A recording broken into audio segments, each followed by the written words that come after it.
రైతులకు bonus ఇస్తాన bonus సన్న వడ్లు పెడితే బోనస్ ఇస్తానడు, సన్న వడ్లు పెడితే 500 రూపాయలు బోనస్ 100% రైతులకు చెందుతుంది. అది నష్టమే లేదు. కావాలని వీళ్ళు దుమ్మెత్తి పోయడం తప్పితే ఎదుటి పార్టీ వాళ్ళు ఓర్వలేంతారు. ఇంతకుముందు చెప్పినాయి కదా, ప్రతి పథకానికి వాళ్ళు ఏదో ఒకటి జూటా మాటలుగా పొద్దుగాలైతే మన సిద్దిపేట ఏరియాలో ఎట్లుంటుందో తెలుసా, అంత వాళ్ళు కట్టగట్టుకొని అంతే. ఏదనంటే దుష్ప్రచారం, వాళ్ళు చేసే పనులు చక్కగా ఉండేవి. ఎదుటోడు చేస్తే ఓర్వలేని తనం అంతే. యూరియా కూడా వెనక ముందో సప్లై చేశారు, అందరికి యూరియా అందింది, ఎలాంటి ప్రాబ్లం లేదు, ఎలాంటి కొరత లేదు. ప్రతి ఒక్క పథకం 100% చెందింది. ఇక దానికి వాళ్ళు ఏదో గింతంతా పట్టుకొని కొన్నది, వాళ్ళ ఆయంలో ఎన్ని తప్పులు జరగలేదు. యూరియా కూడా లైన్ కట్టిన రోజులు కూడా ఉన్నాయి. అప్పుడు కూడా అంత టైం లేకపోతే ఏం చేస్తారు, 2 వాడేది 5 వాడుతున్నాం. 5 వాడినప్పుడు కొంచెం లేజీ కూడా అవుతుంది కదా, దాన్ని కూడా ప్రజలు కొంచెం ఓపిక పట్టాలి కదా. వాళ్ళ ఆయంలో కూడా ఊరియా లేని రోజులు కూడా ఉన్నాయి. మరి దాన్ని ఏమడాలి, వాళ్ళు చేసిన తప్పులు బోలెడు ఉన్నాయి.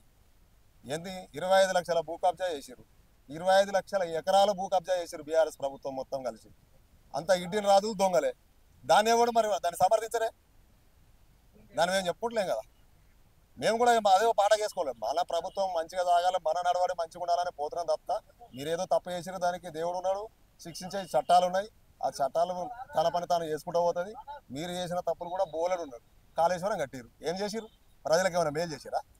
అన్యాయమే జరిగింది కదా, ప్రజలకు లక్షల కోట్లు నాశనం చేశారు. అన్ని మీరే తిన్నారు కదా, అంత దొంగలే కదా. మీరు దొంగలే మమ్మల్ని అంటే మేము భరించలేము కదా. ఓపిక పట్టుకుంటూ చూస్తూ ఉన్నాం, ఓపిక పడతా ఉన్నాం. ఇంకెంత దూరం మాట్లాడతారు, ఎన్ని మాట్లాడతారు. మేము కూడా బయటకు వచ్చినాం అనుకో, అప్పుడు ఉంటుంది వాళ్ళ సంగతి. ఇప్పుడు కూడా వాళ్ళ మీద కేసులు అయితేనే సిబిఐకి అప్పచెప్పారు వాళ్ళను. వాళ్ళు దొంగలను, వాళ్ళ కుటుంబం అంతా దొంగతనం చేసి లక్షల కోట్లు గడించారు. వాళ్ళు ఏం చెప్తున్నారు అని అంటే, ప్రజలకు పథకాలు అందించలేక మా మీద ఇలాంటి కేసులు, ఈ కాళేశ్వరం అని ఇవన్నీ తీసుకొచ్చి మా మీద దుష్ప్రచారం చేయడానికి వాళ్ళు కూర్చున్నారని చెప్తున్నారు. కాళేశ్వరం అనేది మీరు ప్రజానికానికి కోటి ప్రజానికం ఉంది. ఒకళ్ళు నువ్వు చెప్తున్నావు నేను చెప్తున్నావు చేసేది కాదు అది.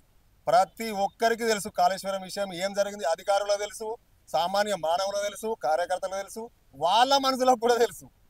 కానీ వాళ్ళు తప్పుడు ప్రచారం చేస్తున్నారు. వాళ్ళ అన్ని చేసినవన్నీ బరాబరే. హరీష్ రావుకి ఏముండండి ఒకప్పుడు, కేసీఆర్కి ఏముండే ఒకప్పుడు, ఎవరికి ఇప్పుడు ఏమి కోట్ల ఆస్తులు, అక్కడ బుర్జ్ ఖలీఫాల బంగ్లాలు, అమెరికాల ఆస్తులు, స్టార్ హోటళ్ళు, ఇవన్నీ ఎక్కడి నుంచి వచ్చినాయి. ఈ 10 ఏళ్ల పరిపాలనలో తెలంగాణను నల్లుల్లాగా పీరిస్గా తిన్నారు వాళ్ళు. అంతకంటే ఎక్కువ ఏం లేదు. ఇక చెప్పడం మనము అంతకంటే ఎక్కువ చెప్పడం ఏం లేదు. లక్షల కోట్లు గడించారు. తెలంగాణ సొమ్మును సర్వనాశనం పట్టించారు. ప్రజల సొమ్మును వాళ్ళ స్వాధీనం చేసుకున్నారు. ఇప్పటి వరకు 100% ప్రజలకు ఉరగబెట్టింది ఏమి లేదు. వాళ్ళు తట్టపని పారపని వేసి వాళ్ళు బతకడానికి చేసిరు తప్ప ఏది ప్రజల కోసం చేయలేదు ఇప్పటి వరకు. 25 లక్షల ఎకరాలను గడించారు.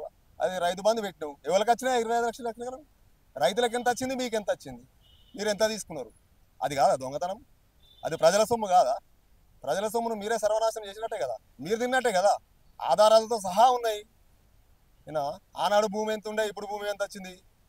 నువ్వు భూ చట్టం మార్చి ఇప్పుడు మళ్ళీ కూడా వాళ్ళంతా దొరకబట్టి మళ్ళీ భూభారతాన్ని మనల్ని తీసుకొచ్చారు, కాంగ్రెస్ ప్రభుత్వం తీసుకొచ్చింది. మీ దొంగతనం అంతా బయట పెడతారు రేపొద్దుగాల. దీని మీద కూడా కేసులు అయితే దాన్ని కూడా సమాధానం చెప్పే పరిస్థితి వస్తుంది, జైలు పోయే పరిస్థితి కూడా వస్తుంది 100%. ప్రజానీకం ఎవరు ఊరుకోరు. ప్రజల సొమ్మును నువ్వు కొల్లగొట్టావు కాబట్టి ప్రజానికానికి ఇంకా తెలిసేది ఉంది, మునుముందు ఇంకా తెలిసేది చాలా ఉంది. ప్రజలకు ఇంకా చాలా తెలుస్తాయి. మీరు చేసిన దొంగతనాలు, దోపిడీలు ఇంకా చాలా తెలిసేది ముందు ఉంది. మేము కూడా ముందు తీసుకుపోతాం, ప్రజలు కూడా తీసుకుపోతాం. ప్రజలకు కూడా వీళ్ళు చేసిన దొంగతనాలు మొత్తం పరిచయం చేస్తాం. Subscribe us and press the bell icon for more interesting updates.